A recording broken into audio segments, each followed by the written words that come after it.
अस्सलाम वालेकुम, आप देख रहे हैं स्पोर्ट्स ऑन गेम उठा दो। मैं हूं आयशा जुल्फिकार और मैं हूं आपका होस्ट चौधरी इरफान ज़हीर। इतना सोच में क्यों बढ़ गए? क्योंकि पाकिस्तान एशिया कप के आउट हो चुके हैं, तो मेरा ख्याल है सारी वो जो मोटिवेशन है हम सभी इस चीज़ पे तो बहुत उदास हैं और कल हमने शो भी इसलिए नहीं किया। नहीं, ये वजह ना डालें। नहीं, ये वजह नहीं देखिए, उसमें खास तौर पे ना कल से पूरी नेशन सोच रही है अगर बांग्लादेश भारत को हरा सकता है तो हमें क्या तकलीफ थी, हमें क्यों नहीं जीते। हर जगह हम लोगों से यही पूछा जा रहा है। और बांग्लादेश ने यानी कि बांग्लादेश के हवाले से तो हाँ, रमीज सर जो बातें कर चुके हैं यहाँ बैठ के, उसके बाद अगर इंडिया बांग्लादेश से हार गया तो फिर वाकई हमें खुद पे सोचना चाहिए। बिल्कुल सोचना चाहिए और मेरा ख्याल है एक लम्हा फिक्रिया है और वेकअप कॉल कहना चाहिए। ये देखता है कि हमारी टीम इसको किस तरह पॉजिटिव लेती है, तो क्यों ना फिर हम इन्हीं से ना पूछें। रमीज राजा भी हमारे साथ मौजूद हैं और साथ शुमाइला चौधरी भी हैं। रमीज सर, कल की अजीब सी एक फतह और हार का कॉम्बिनेशन था। हाँ, ये आपका पॉइंट ठीक है, क्योंकि ये तो मेरे हिसाब से और जनरली भी ओपिनियन यही था कि ये आधे हारे हुए उतरते हैं फील्ड में। जो इनकी परफॉर्मेंस थी जी जी, और कहीं से भी इनको जीतना नहीं है मैच चाहिए था, क्योंकि कोई चांस ही नहीं दे रहा था। बट इससे पता यही चला कि जो भारत की बेंच स्ट्रेंथ है वो अभी और पुख्ता होने की इसको ज़रूरत है, और जो बेंच स्ट्रेंथ बांग्लादेश ने खिलाई वो इंटरेस्टिंग थी और एक्साइटिंग। अच्छा, हमारे लोग ना अक्सर इस तरह के मैचेस के हवाले से अपसेट टाइप ही मैच होता है, ये कहते हैं ये फिक्स मैच था, ये पहले से डिसाइडेड था कि भाई इस तरह की कमज़ोर टीम से इतनी बड़ी स्ट्रॉन्ग टीम जो है वो हार गई है, तो यकीनन ये उनको या तो थोड़ा सा एक रिलीफ देने के लिए था या उनको थोड़ी तसल्ली देने के लिए था। क्या इस तरह की भी सिचुएशंस होती हैं?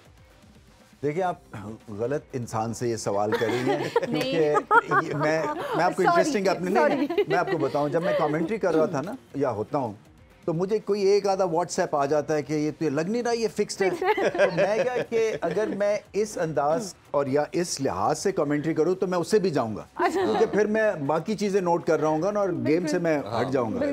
तो ये मैं करता नहीं हूँ। तो नहीं, आई थिंक जेन्युइन विन थी और भारत ने जोर लगाया। वो शुभमन गिल ने बड़ी ब्रिलियंट बैटिंग की, 6 रन से ही हारे हैं ना। देखें, at the end of the day deserve Bangladesh इसलिए करते हैं कि ये पिच जो थी ये बिल्कुल बांग्लादेश के हिसाब से परफेक्ट थी। अच्छा, उनको चाहिए स्पिन ट्रैक, उनको लो बाउंस चाहिए और साइडवेज मूवमेंट लिमिटेड थी।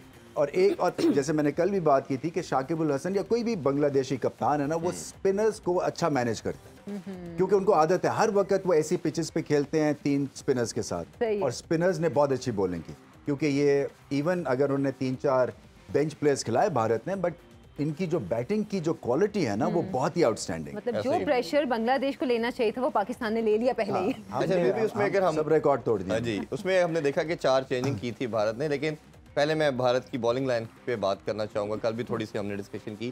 कुलदीप यादव का इफेक्टिवनेस, हमने तो शुरू में बात आपने खास तौर पे एम्फेसाइज किया कि ये एक आउटस्टैंडिंग बॉलर होगा। उस तमाम टीम के अगेंस्ट हमने देखा, हमें तो चले उसने बिल्कुल ऑल आउट किया, बट बाकी टीम पे भी उसका जो इन्फ्लुएंस था नजर आया। कल उसकी एब्सेंस की वजह से भारत ऑल टुगेदर बिल्कुल डिफरेंट साइड नजर आई। नहीं, वो और बड़ा ठीक ठाक रन हो गया। असल में जो कुलदीप की वैल्यू है ना, एक तो लूज बॉल नहीं देते। शमसी है साउथ अफ्रीका के, वो लूज बॉल करते हैं, वो भी ऐसे ही रिस्ट स्पिनर हैं, बट वो आगे पीछे बॉल करते हैं। तो आप वेट कर सकते हैं कि चलें 2 अच्छे बॉल किए, अभी ये चौके वाला बॉल करेगा। विद कुलदीप यादव वो एक्यूरेट बॉल और फिर ये कि उनकी सटल चेंजेस हैं और उस लिहाज से फॉर्म भी है। और पूरा एक समझे कि साल लगा है उन्हें या 1.5 साल लगा है वापस अपनी स्पॉट को रिक्लेम करने के लिए, क्योंकि भारत ने भी सोचा और उनको समझ आ गई कि इनके पास मैजिक है और शायद 3-4 जो दुनिया की टीम्स हैं वो फंसती हैं रिस्ट स्पिन के अगेंस्ट, जिसमें पाकिस्तान और सबसे बड़ा तो उनका जो हरीफ है वो पाकिस्तान है। और पाकिस्तान के खिलाफ अगर कुलदीप यादव को हम इंट्रोड्यूस करवाएंगे तो हमारे जीतने के चांसेस ज़्यादा हो जाएंगे, जो कि एग्जैक्टली ऐसा ही हुआ। बिल्कुल ऐसा ही है। तो इंडिया में आप कह सकते हैं थोड़ा सा मोराल डाउन होगा फाइनल के लिए। कल फाइनल है तो बिल्कुल होगा आयशा। देखें ना, आइडल तो नहीं है, आप जैसे टीम के साथ हार गए हैं। उसके अलावा जीत के जाएं तो एक और आपका हाई मिलता है आपको, क्योंकि आपको एक इनविंसिबिलिटी मिल जाती है ना, एयर ऑफ इनविंसिबिलिटी कि हमें कोई नहीं हरा सकता। बिल्कुल। तो वो जो है ना, वो जो बबल है ना वो बस्ट हुआ और सबके लिए जो है वो हेडलाइंस लगी सारी दुनिया में कि भारत बांग्लादेश से हार गया। At the end of the day वो ये नहीं कह रहे उन्होंने 4 बेंच प्लेयर्स खिलाए हैं, वो ये देखते हैं जी ये रिजल्ट ये है और ये फारिग हो गए। तो फिर अब श्रीलंका को होप मिली है, इसलिए कि वो कहते हैं कि हम तो बांग्लादेश से अच्छे हैं, हाईली रैंक भी हैं, तो हमारा भी चांस बनता है। और ये मैच जो है ना इतना आसान नहीं होगा भारत के लिए, क्योंकि मुझे लगता है कि पिच जो है वो श्रीलंका के मुताबिक होगी। अच्छा। और कहीं गेंद ज्यादा स्पिन हुआ और सीम हुआ तो फिर 50-50 चांस हो जाएगा। कल के मैच के लिए इंडिया की टीम में कोई तब्दीली मुतवक्का हो सकती है? स्टार आएंगे और प्लेयर्स उनके जैसे बुमराह नहीं खेला था, विराट कोहली नहीं खेला, ये दो तो मुझे उन्होंने पांड्या, हार्दिक पांड्या, जैसे हम बात कर रहे थे वो किया। अपनी ट्रांसमिशन में कि उनको रेस्ट दिया अपने मेन जो ऑब्वियसली फाइनल से पहले रेस्ट चाह रहे थे कि ऑब्वियसली सोगी कंडीशन है तो वो किसी तरह रिस्क शायद नहीं लेना चाह रहे थे, मगर उन्होंने न्यूक्लियस को नहीं छेड़ा था। फिर भी देखें दोनों ओपनर्स अपने पक्के खिलाए उन्होंने, मिडिल ऑर्डर में कोई ज्यादा छेड़खानी नहीं जी ऐसे ही बॉलिंग में एक आधा उन्होंने, हालांकि बुमराह को मेरे ख्याल से रेस्ट नहीं कराना चाहिए क्योंकि उनको मैच टाइम ज़्यादा चाहिए, इंजरी के बाद आए हैं, सो उनकी फिटनेस भी इंप्रूव होगी जितने वो मैच खेलेंगे। बट एनीवे उनके मतलब मैक्सिमम यही है कि तब्दीली और कोई नहीं है कि वही 4 वापस आ जाएंगे मेरे ख्याल से। वही भी ये हमने देखा कि शाकिब अल हसन की इनिंग्स देखें, तौहीद हरिडॉय की बात करें, उसको बड़ा आपने हाईली हमेशा रेट किया, फिर नसीम की बात करें, फिर एंड में मेहदी हसन की बॉलिंग और बैटिंग का जादू चला। तो ये वर्ल्ड कप से पहले अगर तमीम भी वर्ल्ड कप स्क्वाड में आ जाते हैं तो आपको लगता है कि एक ऐसी टीम हो सकती है जो तमाम टीम को चले हराए नहीं, टफ टाइम देगी, और जैसी इंडिया की कंडीशन है? हाँ टफ टाइम तो देंगे, मगर जीतना इनके लिए, इनके जो बैटिंग लाइनअप है ना वो सेंसेशनल नहीं है, और उनका जो एवरेजेस भी अगर आप देख ले वो 30s में ज़्यादा जी 30s में। तो आप बाकी मुल्कों की देखें जो टॉप प्लेयर्स है वो 50s में उनकी एवरेज है, और फिर वो उनका स्ट्राइक रेट भी अच्छा है। तो ये हिट एंड मिस होंगे बांग्लादेश।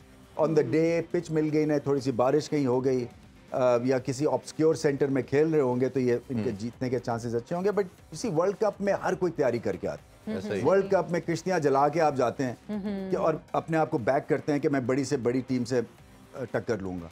तो उस लिहाज से इनको अपनी बॉडी लैंग्वेज, इनको अपनी सोच, मकसद जो है ना वो डिफाइन करके और आगे बढ़ना। ये नहीं हो सकता कि हाफ हार्टेड अटेम्प्ट करें ये कि चलो दाव लग गया तो जीत गए, दाव नहीं लगेगा तो हमने तो हारना ही था। हाँ। ये इंप्रेशन ये मिलता है बांग्लादेश से। अच्छा, एक बड़ी इंपॉर्टेंट चीज़ मैं आपसे जो हमने कल और परसों भी थोड़ा डिस्कस किया, दुनिया का मोड ऑल टुगेदर चेंज होता जा रहा है एग्रेसिव क्रिकेट के लिहाज से। अब जैसे कल 415 रन साउथ अफ्रीका ने बनाए, दुनिया की पहली साइड है जिसने 7 दफ़ा 400 या उससे प्लस रन बनाए। इसी तरह इंडिया ने 6 दफ़ा बनाए हैं, ऑस्ट्रेलिया ने 2 दफ़ा, न्यूजीलैंड ने 2 दफ़ा, इंग्लैंड ने 5 दफ़ा, जिम्बाब्वे ने इवन 1 दफ़ा। ये हम एक दफ़ा भी नहीं बना सके पूरे अपने एरा के अंदर। तो ये माइंडसेट, ये ब्लॉक, ये जो प्रॉब्लम है, और अगर आपने वर्ल्ड कप से बड़ा इवेंट खेलना है वो तो ऑब्वियसली आपको पहले खेल के हर एक ने कोशिश करनी है 350 से प्लस करे ताकि वन साइडेड मैच कर दे। तो कैसे देखते हैं, किस तरह ये कर सकते हैं? हम जो है ना, ये आपका पॉइंट ठीक है, ये कई ऐसी जो स्कोर्स होते हैं ना ये वाव फैक्टर क्रिएट करते हैं एक, और फिर आप जो है ना एंजॉय भी करते हैं एक दूसरे की परफॉर्मेंस, क्योंकि रिकॉर्ड सेटिंग परफॉर्मेंस होती है ना। ऐसे ही यूसैन बोल्ट ने जब वर्ल्ड रिकॉर्ड तोड़ा तो पूरे जमैका के लिए एक वाव फैक्टर था, वो एकदम वर्ल्ड मैप पे आ गए। सो इस तरह के माइलस्टोन्स पाकिस्तान को ध्यान में रखने चाहिए। हालांकि ऑस्ट्रेलिया की जो 2-1 सीरीज हम ओडीआई की जीते थे पिछले साल हुई थी, जो उसमें 350 पे 350 किया हुआ है। सो मीनिंगफुल इनिंग्स तो हमें देखने को मिली हैं, बट ये जो होता है ना सेंसेशनल हेडलाइंस, ये क्रिएट करनी है, और ये पाकिस्तान में कर सकते हैं क्योंकि पाकिस्तान में बैटिंग पिचेस हैं। वर्ल्ड कप में भी आपको मौका मिल सकता है क्योंकि वर्ल्ड कप में मोस्टली बैटिंग पिचेस होंगे। तो देखना है कि उस माइंडसेट के साथ खेलते हैं या नहीं खेलते। ये मैसिव माइंडसेट की शिफ्ट चाहिए। अच्छा, और उसके लिए फिर आपको अपने बल्लेबाज वैसे ही प्लेस करने हैं। बिल्कुल। तो कल के वेदर के हवाले से वैसे क्या प्रेडिक्शन है? तो ये बताएंगे। बेहतर है, मतलब बारिश तो नहीं है, बुखार नहीं है, वो कह रहे हैं बेहतर, लेकिन बात ये बेहतर मतलब बारिश नहीं है, बारिश को बुखार नहीं है। अच्छा, जब से पाकिस्तान का मैच पाकिस्तान वापस आया नहीं, वैसे भी अगर हो भी जाती है तो ऑब्वियसली रिजर्व डे है तो उन्होंने करवा के छोड़ना है। अभी एक छोटा सा ब्रेक लेते हैं जी, ब्रेक से वापस आके अपनी डिस्कशन को यहीं से कंटिन्यू करते हैं। Stay with us.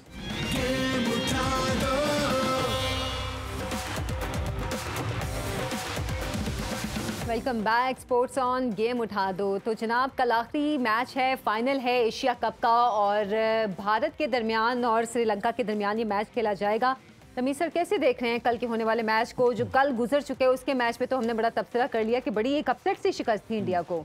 देखिए फाइनल जो है दोनों टीम्स ने जीते हुए हैं एशिया कप के, बिल्कुल। तो इस लिहाज से तो किसी को कोई बहुत बड़ा एडवांटेज नहीं है, बट भारत बिकॉज पाकिस्तान से जीता हुआ है वो एक हाई जो है ना वो लेके जाएंगे। हालांकि बांग्लादेश के खिलाफ तो कोई ख़ास अच्छी नहीं थी इनकी परफॉर्मेंस, बट ये बड़े मुकाबले हैं तो इसमें बड़े प्लेयर्स जो है ना वो सामने देखने वाले हैं। सो इनके पास बड़े मौक़ों के बड़े प्लेयर्स हैं, विराट कोहली है फॉर एग्जांपल, या रोहित शर्मा है।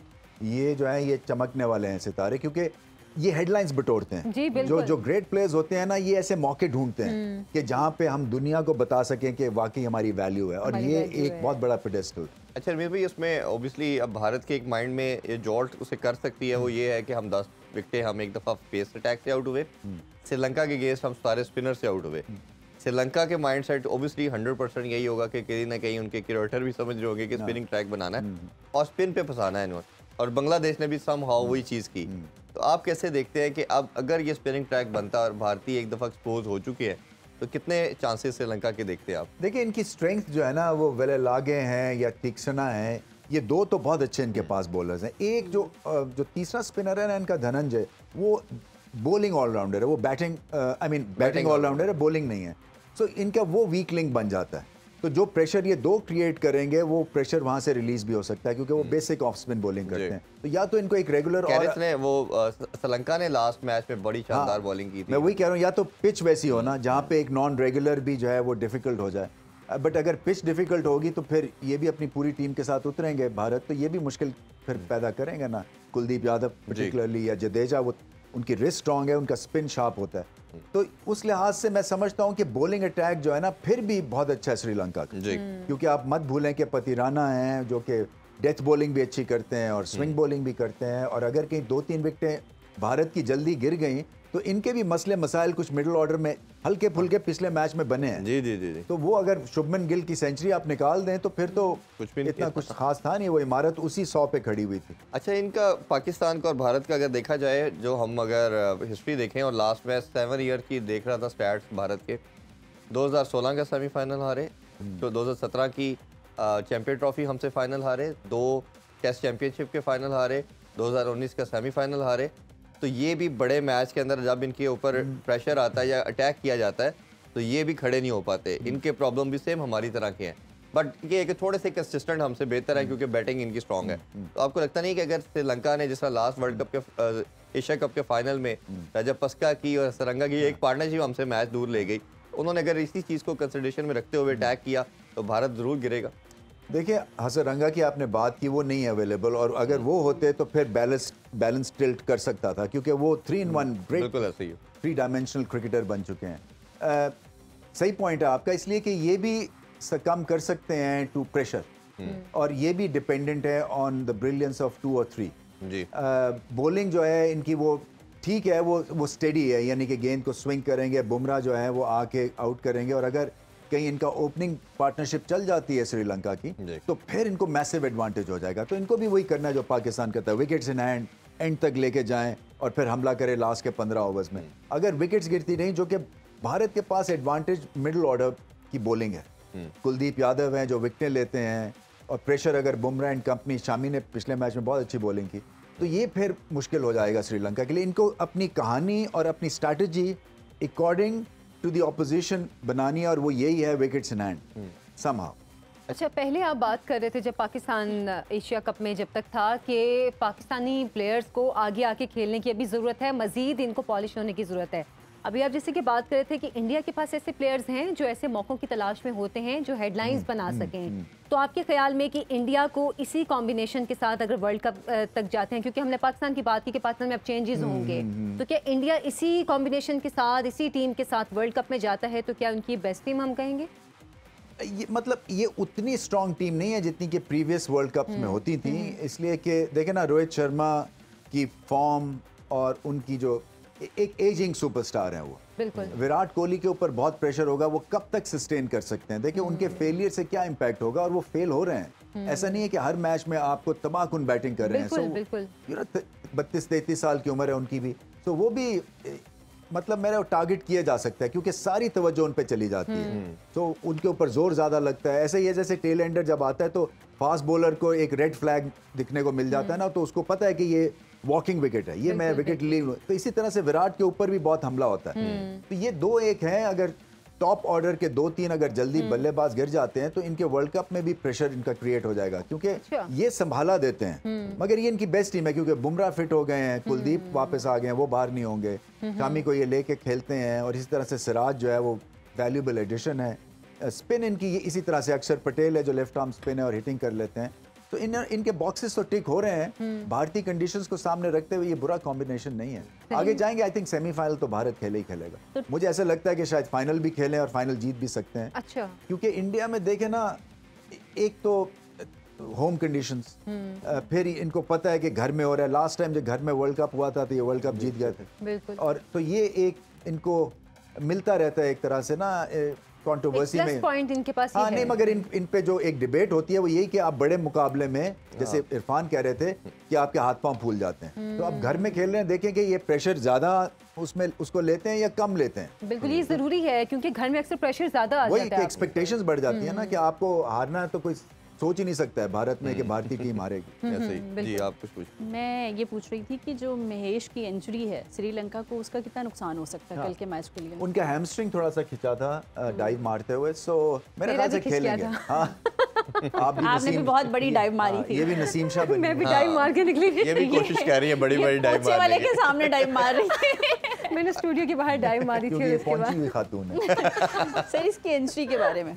सो वो ये उनको खिलाएंगे जी। वो देखे ना, वो एक मस्ट सिलेक्शन है, इररिस्पेक्टिव वो एक टांग पे बॉल करें। मुझे याद है अब्दुल कादिर वेस्ट इंडीज के अगेंस्ट उनका हाथ फ्रैक्चर हो गया था, तो अब क्या करें, क्योंकि उन्होंने 7 विकेटें ली थी वो फैसलाबाद टेस्ट मैच में, तो अगला टेस्ट मैच कराची में था, तो वो प्लास्टर पहन के उन्होंने वो टेस्ट मैच खेला था। अच्छा और एक हाथ से और ऐसे करके प्लास्टर में, उस वक्त प्लास्टर होता हाँ, है ये प्रॉपर। याद है हमें, सलीम मलिक की एक दफा याद है तो कि जब ये आपके 2 प्लेयर्स जो पिछला मैच नहीं ना खेले हैं, एक को बैक स्पैज्म हो गया सडनली, Exactly. एक को हो गया बुखार, सर। तो मुझे ये समझ में नहीं आता, क्योंकि हमने वैसे वैसे क्रिकेटर्स देखे हुए हैं जिन्होंने मतलब फिजिकल पॉइंट ऑफ व्यू से जान लगा दी अपनी जान टीम लगा की दी खातिर। है। और वो तो ये ग्राउंड तो- में बड़े अच्छे नजर भी आ रहे थे। उस दिन भी मैंने ये क्वेश्चन किया था कि वो खेल सकते थे, जिसकी वजह से हमारा रन रेट भी काफी हाँ नहीं, कम मतलब था। मेरा फॉर्म प्लेयर है, अगर आप वो बिल्कुल। लास्ट मैच है, डू और डाई मैच है, तो ये अप्रोच की बात है। देखिए, और ये आपको इससे सीखना है और ये मैं बार बार इसलिए रिपीट अपने आप को कर रहा हूँ कि ये रियलाइजेशन होनी चाहिए सारे फैंस को भी, जो हमें सुन भी रहे जी। हैं और जो क्रिकेटर्स जो हैं जो सुन रहे हैं, कि ये जो है ना, इट्स अ नो ब्रेनर कि आपको खेलना ही खेलना ऐसे है, ही। बस खत्म होगी बात। और फौजी वाला साहब की जो बिल्कुल, जंग बिल्कुल। है तो आपने हर हाल में लड़ना ही लड़ना आगे है। से हाल गोली में चल रही है तो लड़ना आप हमें लड़ना ही सामने लड़ना ही अच्छा, लड़ना। मैं हमेशा इंडिया को 10 साल मैंने हमेशा बात की, जो सक्सेस मिली वो धोनी की वजह से मिली, क्योंकि उसकी जो गेम अवेयरनेस थी वो शायद उस एरा के अंदर एक डेकेड में किसी की मैंने नहीं देखी। और मैं हमेशा ये बात करता था जब धोनी जाएगा तो भारत गिरेगा, और मैंने ये 6-7 आपको इवेंट गिनवा भी दिए कि जैसे उनका कैरियर एंड की तरफ गया तो इनकी जो सक्सेस मिलना ख़त्म हो गई। आपको लगता है कि इस वर्ल्ड कप में भी धोनी का जो एक एक्स्ट्रा एक्स कार्ड हम बोलते हैं कि धोनी की वजह से टीम में आता है, वो गेम अवेयरनेस, इवन वो कैप्टन नहीं भी थे तो उसका होना बहुत मैटर करता था, वो इफेक्ट करेगा भारत को? देखिए, सुनने में आ रहा है उनको मेंटोर रख रहे हैं हाँ। वर्ल्ड कप में, सो उनकी प्रेजेंस से ये फ़ायदा उठाएंगे, क्योंकि देखिए ये जो ग्रेट क्रिकेटर्स होते हैं ना, जिनका टेम्परामेंट सॉलिड होता है, उनकी राय एक 5 मिनट कॉर्नर में जाके किसी को बकअप करने से ना इतना बड़ा दिल हो जाता है। मुझे याद है वर्ल्ड कप 92 में जब हम ऑस्ट्रेलिया से मैच खेल रहे थे और हमारा हर मैच जो था वो मस्ट विन था, तो फिर इमरान खान विव रिचर्ड्स को लेके आए थे ड्रेसिंग रूम। अच्छा। और उन्होंने फिर एक पेप टॉक दी थी। अच्छा और पेप टॉक दी थी कि आपसे बेहतरीन टैलेंट दुनिया में नहीं है, और अगर आप नहीं करें, फिर मेरी तरफ उन्होंने स्पेशल किया कि I being the senior player I have got to make it happen.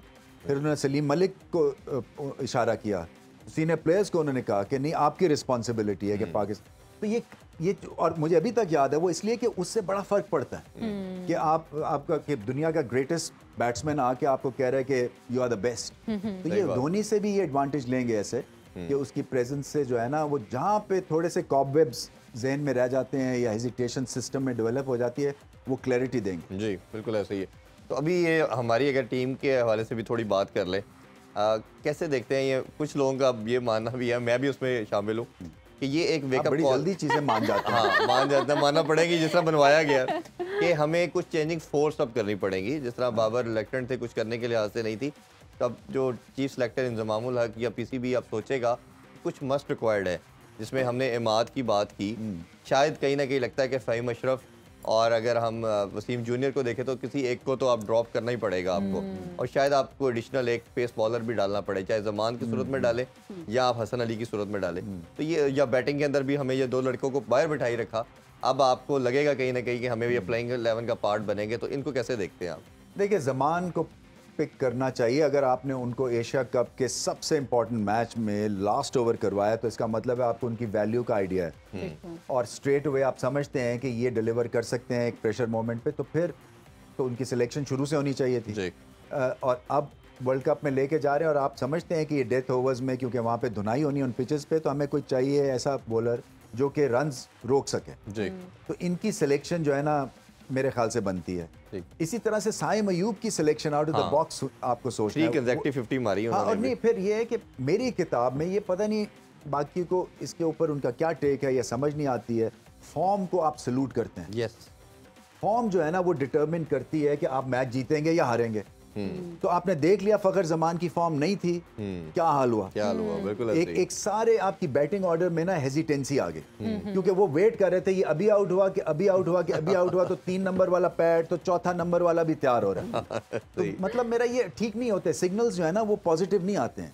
तो जो फॉर्म में प्लेयर है वो आप उससे एक्सपेक्ट करते हैं और वो फिर आपको तसल्ली देता है। और साइम अयूब में टैलेंट है, असल में उनको शारजा ले गए थे, अफगानिस्तान के खिलाफ खिलाया और वो पिचेस जो थी वो खासी खराब, एक मैच जो जीते उसमें बड़ी शानदार उन्होंने। तो ये देखें इस तरह के बिफोर के वो और ज़्यादा बॉक डाउन हो जाएं और उन पे प्रेशर क्रिएट हो जाए और वो फॉर्म चली जाए और फिर उनको सिलेक्ट किया जाए। जो अच्छी सिलेक्शन होती है वो फॉर्म को देख के पिक किया जाए। बिल्कुल ऐसे ही। और आई एम श्योर के जो हमारा थिंक टैंक है या जो सिलेक्शन कमेटी है उस पर निगाह उनकी जमी होनी चाहिए, क्योंकि आपको ऐसे प्लेयर्स चाहिए जो कि T20 के माइंडसेट से जो आप बात कर रहे हैं 400 करेंगे या 350 करेंगे, वो कौन करेगा, वो ऐसे बच्चे करेंगे।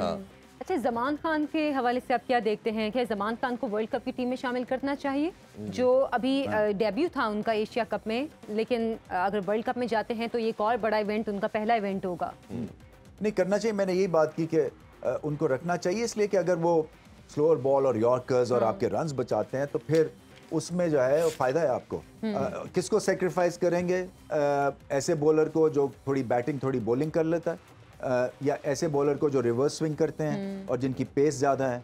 तो ये आपने देखना है कि कंडीशंस को सामने रखते हुए, इसलिए मैं कहता हूँ कि एक प्रॉपर आपके पास पिच का पूरी एनालिसिस होनी चाहिए जहाँ जहाँ पाकिस्तान ने मैचेस खेलने हैं इंडिया में, ताकि उसका कैरेक्टर पता चल सके, फिर उस हिसाब से आप अपनी सिलेक्शन कर सकते हैं। क्योंकि जो आपकी सिलेक्शन जो शुरू होती है ना वो पिच को देख के होती है। बिल्कुल। आप पहले सरफेस को देखते हैं, वो 22 गज आप उसको उसमें आपके ओपिनियन होता है, फिर आप मैच विनर्स ढूंढते हैं जो इस 22 गज में आपको मैच जिता सकता है। सही। और फिर उसमें आपको एक्स्ट्रा स्पिनर खिलाना है या एक्स्ट्रा फास्ट बॉलर या एक्स्ट्रा बैट्समैन, वो पिच डिटरमिन करती है। तो आपकी जो सारी सिलेक्शन है ना वो 22 गज पे मुनसर होती है। सही।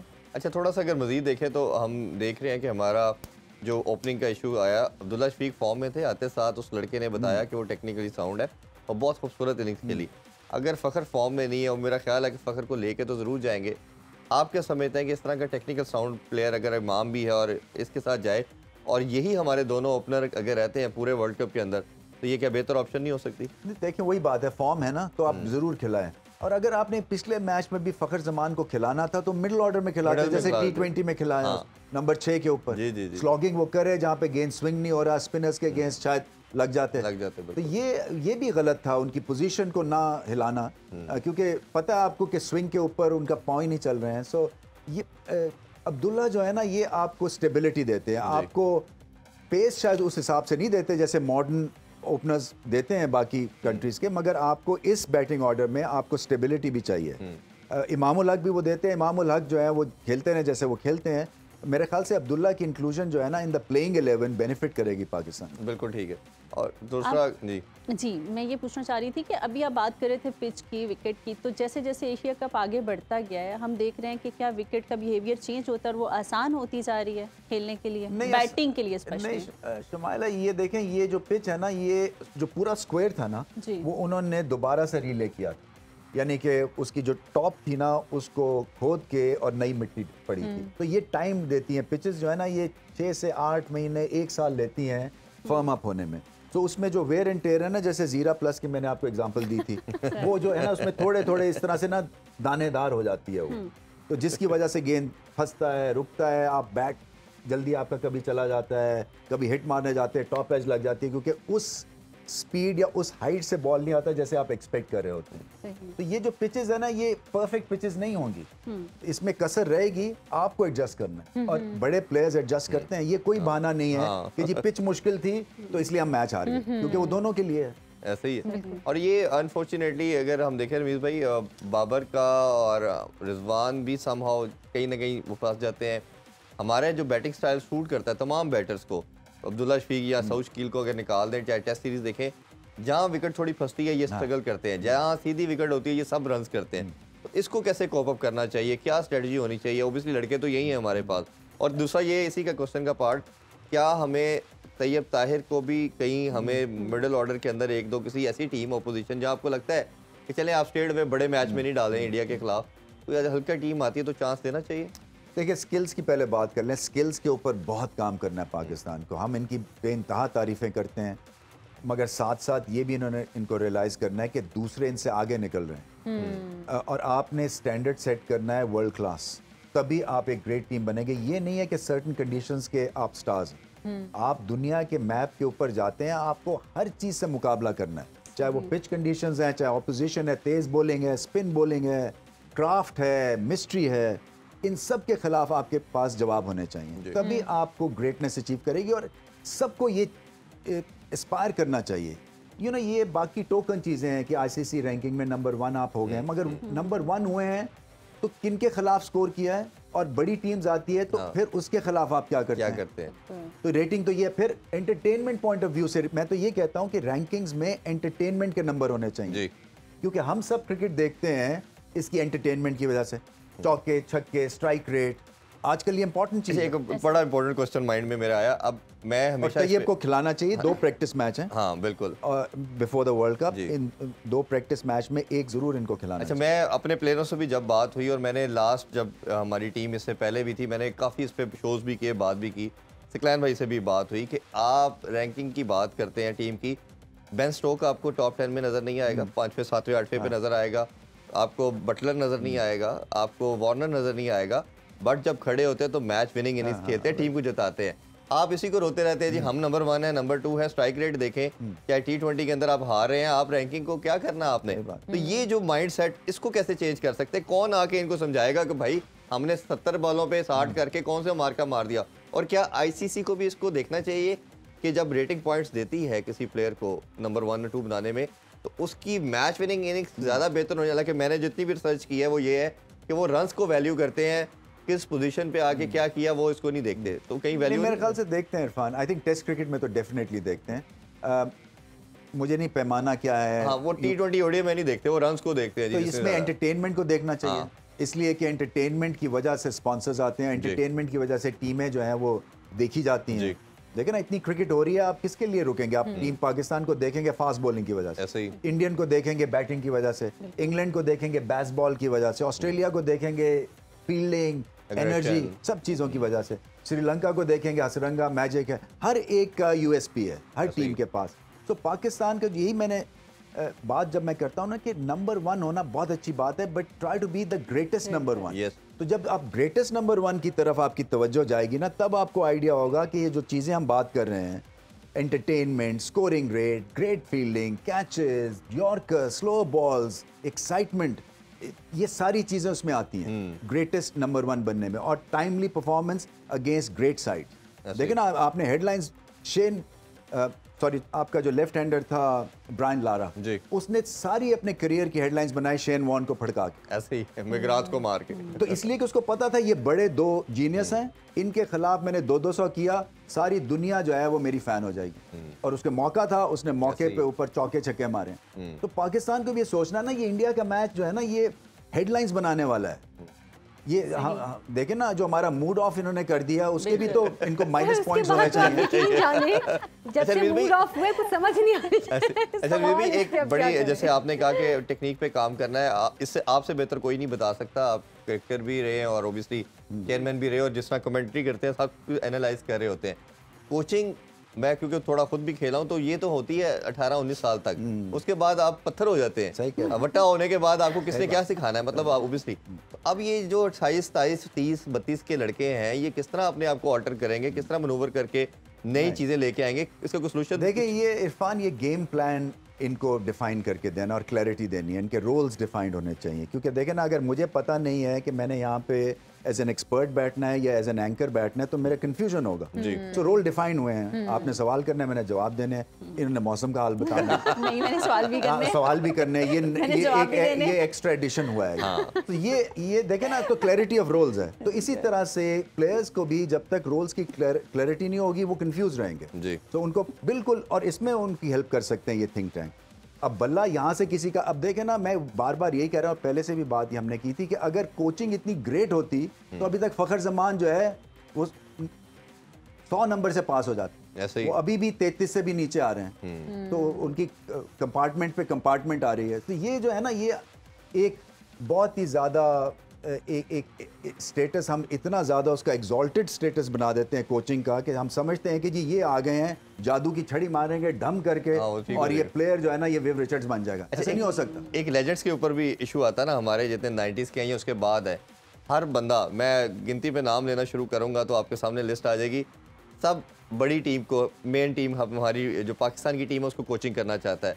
इंडिया की एग्जांपल हमारे सामने है कि हमारे सामने नीचे आते रहे, राहुल ड्राविड रिटायर हुआ अंडर 19 की 10 साल, ये कहते हैं जी पाकिस्तानी टीम को, चाहे वकार का नाम लें, हम क्लैन की बात कर लें, हम मिसबा की बात कर लें, नीचे आने को तैयार ही नहीं है। जिधर कोचिंग रिक्वायर्ड है, ऊपर तो मैनेजमेंट होती है ना जी, आपने उसको थोड़ा ऑर्गेनाइज करना है, शेप अप करना है। तो इसका ये कौन जिम्मेदारी लेगा, कौन सा ऐसा प्लेयर है हर, अब आपके बाद तो अब हर बंदा कहता है मैंने चेयरमैन पीसी भी बनना है। ये अच्छी बात है, इनकी गलतफहमी दूर हो जाएगी, इनकी गलतफहमी दूर हो जाएगी। आपने और ट्रैक पे डाल दी। ये देखें, ये इसीलिए मैं कहता हूँ जो क्लब रन करता है ना हमारा एक बंदा, कोच या जो मैनेजर है, ये अनसंग हीरोज है। ये हैं जो रगड़ा खाते हैं जी, जो अपने जेब से पैसे लेके बैट और बॉल लेके आते हैं बच्चों के लिए, नेट ऑर्गेनाइज करते हैं। सबसे मुश्किल काम ना नेट ऑर्गेनाइज करना, ऐसा ही है, और फिर बच्चों में डिसिप्लिन कायम करना है, और फिर बच्चों को पता है कि यहाँ पे आना है, नहीं आओगे तो छितरौल हो जाएगी। बिल्कुल, फिर वो रोल भी करते हैं पिच को, फिर एक डिसिप्लिन भी मेंटेन करते हैं। और हमें किसी मैनेजर का ऐसे का नाम नहीं पता, बिल्कुल ऐसे ही, जो कि हमारी नस्लों को संवारने में लगे हुए हैं बेचारे। Very right. तो ये जो है ना, जब तक के बड़े प्लेयर्स नीचे जाके ये रगड़ा नहीं खाएंगे, इनको वैल्यू समझ नहीं आएगी कोचिंग, और इनको प्रॉब्लम नहीं होगी। देखें ना, मेरे लिए जो सक्सेसफुल कोच है ना, वो ये है कि अगर मेरे सर में दर्द है तो मैं उस कोच के पास जाऊंगा, ना कि अपने माँ बाप के पास, और कहूंगा जी मुझे बताएं मैं क्या करूं। इतना ट्रस्ट होना चाहिए। बिल्कुल ठीक बात। और कोच को उसके घर के हालात का पता होना चाहिए कि ये किस फैमिली, किस बैकग्राउंड से आए, ये जब वापस जाता है इसको खाना प्रॉपर मिलता है, ये अफोर्ड कर सकता है, ये कहाँ से चलता है, आता है, इसके प्रेशर्स क्या हैं जिंदगी में, बिल्कुल, और ये आज चुप क्यों है, या ये हंस क्यों रहा है, और ये सारे लेजेंड, ये सारी चीजें जब तक कि, और ये है प्रॉपर कोचिंग। यस, ये नहीं है कि जी मेरा नाम बड़ा है और आपने मेरी बात नहीं सुनी है तो मैं आपको 12th मैन बना दूं। और आप खुद रगड़ा खा के आए, आप खुद ऐसे बने हैं, तो आपके ऊपर जिम्मेदारी ज्यादा है कि आप अपने बच्चों को, आने वाली नस्लों को सवारे। अभी आप दोनों से जी इजाजत चाहते हैं। कल आपने बैट भी लेके आना है। अच्छा, बैट है हमारे पास। नहीं सर का अपना, सर ने प्रॉमिस किया था मैं अपने वाला बैट लेके आऊंगा। चलें वो भी करते हैं, लेकिन पैसे क्रिकेटर अपना बैट देते नहीं है। नहीं मैं दूंगा नहीं, मैं दिखा के वापस आऊंगा। चले इसी नोट के साथ, इसी प्रॉमिस के साथ आप लोगों से इजाजत चाहते हैं जी। रात को दोबारा क्रिकेट मस्तिया में आपसे मुलाकात होगी। अपना ख्याल रखिए। अल्लाह हाफिज। पाकिस्तान जिंदाबाद।